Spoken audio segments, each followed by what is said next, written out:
Assalamu alaikum. Bem-vindos de volta a mais um vídeo.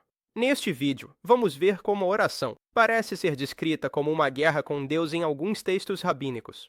Vamos começar aqui com o Talmud de Jerusalém. Certo, vou dar-nos um agora. Então, esse rabino diz, em nome de outro rabino, que tudo que o representante da congregação faz diante da arca é pedir as necessidades do seu povo diante de você. Rabino Finéias, Rabino Levi, Rabino Yohanan em nome de Menarhem da Galileia. Ele não diz para quem está diante da arca, venha e ore por nós, mas sim, venha e apresente nossa apresentação, trabalhe nossas necessidades, lute nossas guerras, pacifique por nós. Então, você fala outras coisas, como lute nossas guerras. Isso sugere que orar é travar uma guerra contra Deus. Mas você diz um monte de outras coisas, incluindo lute nossas guerras. Então, parece indicar que orar a Deus é, na verdade, travar uma guerra contra Deus. Essa interpretação parece ser apoiada por este texto no Bereish Rabi. Certo, isso é um Midrash. E agora vamos dar um zoom aqui. Abraão se aproximou e disse, você destruiria até os justos junto com os ímpios. Esse é um versículo em Gênesis. Então você tem um comentário rabínico sobre isso. Abraão se aproximou e disse, Rabino Ieda, Rabino Neemia, e os rabinos. Rabino Ieda diz que o termo aproximar significa para a batalha. Certo, e então, na nota de rodapé, para argumentar contra Deus. Então ele cita um versículo, Yoal e o povo que estava com ele se aproximaram de Abraão para a batalha. Então ele está dizendo que, quando o versículo em Gênesis diz que Abraão se aproximou, isso significa que Abraão se aproximou para ter uma batalha contra Deus. Porque em Gênesis, Abraão tenta convencer Deus, não destrua Sodoma. Ok. E esse rabino está dizendo que isso foi como? Lutando contra Deus. Ele descreve isso como Abraão, travando uma batalha contra Deus, o que é inadequado. Então esse rabino, Rabino Neemia, disse que aproximar significa para conciliação. Como diz, os filhos de Judá se aproximaram de Josué.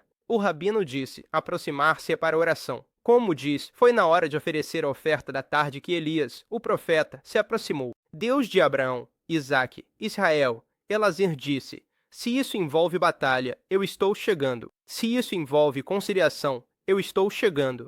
Se isso envolve oração, eu estou chegando.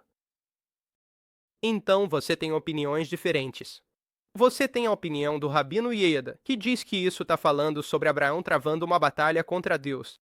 Você tem outro rabino que diz que isso significa para conciliação. Geralmente, a maioria dos rabinos parece ter a opinião de que é Abraão se aproximando para orar. Então você tem esse rabino final, reconciliando tudo e dizendo que Abraão disse. Se envolve batalha. Cheguei. Conciliação. Eu tô chegando, etc, etc. Agora, continua dizendo. Continua. Rabino. Então, esses rabinos, Rabino Levi, Rabino Yohanan, etc.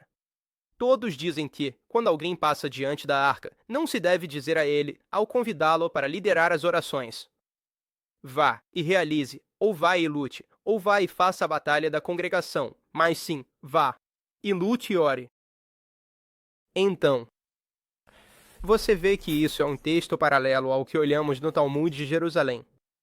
É bem parecido, né? O Talmud de Jerusalém tinha algo muito parecido. Ele não diz, venha e ore por nós, mas sim, apresente nossas ofertas, lute nossas guerras, pacifique por nós. Aqui, um paralelo. Quando alguém passa diante da arca, não se deve dizer a ele, vá e realize, ou vá e lute, ou vá e faça a batalha da congregação, mas sim, vá e lute e ore. Então era um texto bem parecido. Mas aqui, em Gênesis, Rabino, essa tradição aparece logo depois dessa discussão do versículo em Gênesis sobre Abraão se aproximando, e vimos duas opiniões que diziam que isso significava se aproximar de Deus para a batalha, certo? Essa era a opinião do Rabino Yahuda, e o Rabino, esse Rabino final, reconciliou todas as diferentes opiniões. E, dentro disso, ele incluiu aquilo. Abraão disse, se isso envolve batalha, eu vou. Então, logo depois, você tem essas duas opiniões. falando sobre Abraão se aproximando de Deus para a batalha, e aí vem logo em seguida essa tradição, que diz que se deve dizer ao líder da congregação: vá em batalha em oração. Então, por causa do contexto acima sobre Abraão travando uma batalha contra Deus, por causa do contexto acima, parece deixar claro que essa tradição é entendida como: vai e batalha contra Deus em oração. Por quê? Abraão estava travando uma batalha contra Deus. Então, logo depois disso, quando se fala em dizer à pessoa que lidera a congregação: vá em batalha, obviamente, isso deve ser entendido como líder da congregação. Quando ele ora, ele está travando uma batalha contra Deus. Então, esse Midrash explica pra gente esse ensinamento no Talmud de Jerusalém. Quando se diz que você deve dizer ao líder da congregação: trave nossas guerras, isso significa travar uma guerra contra Deus. Beleza. Espero que isso esteja claro. Porque se houver alguma ambiguidade sobre contra quem a guerra está sendo travada, o contexto no Beresh Rabi de Abraão lutando contra Deus deixa claro que a guerra, a batalha que está acontecendo, é contra Deus. A batalha que o líder da congregação está lutando está acontecendo contra Deus. Espero que isso esteja claro. Mas, enfim, isso é do livro Irreverência Piosa do Deu.v, branco, Deu.v, Weiss critica. Ele é um estudioso crítico e diz, na página 213, citando essas duas tradições, ele diz: então, os druidas do Talmud também veem o paralelo em Gênesis Rabino.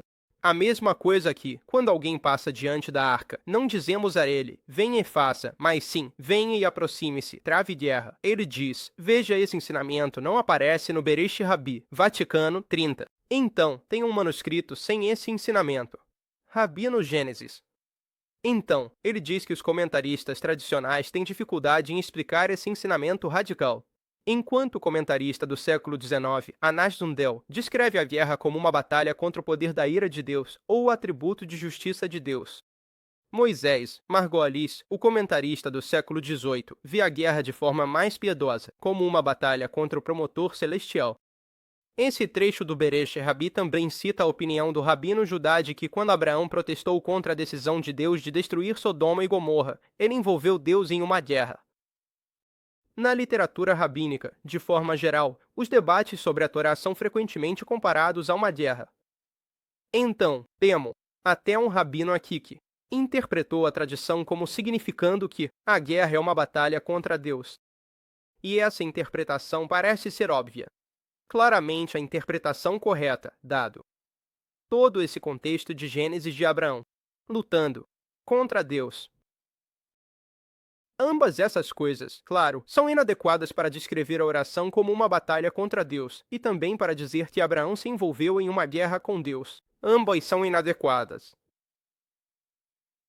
Allah diz: é isso que o povo do paraíso dirá. Sobre Allah, eles dirão: de fato, costumávamos chamá-lo antes. Ele é de fato o mais bondoso, o mais misericordioso. Então, é isso que a oração realmente é. Não é uma batalha contra Deus. Não é uma guerra. Na verdade, está ligado ao atributo de ser de Allah. Está ligado aos atributos de Allah, que ele é o mais gentil, o mais misericordioso. É isso que a oração está ligada. De fato, costumávamos chamá-lo antes. Ele é de fato o mais bondoso, o mais misericordioso. É isso que invocar Deus está ligado. Não está ligado a travar uma guerra contra Deus, a batalha contra Deus. Espero isso claro.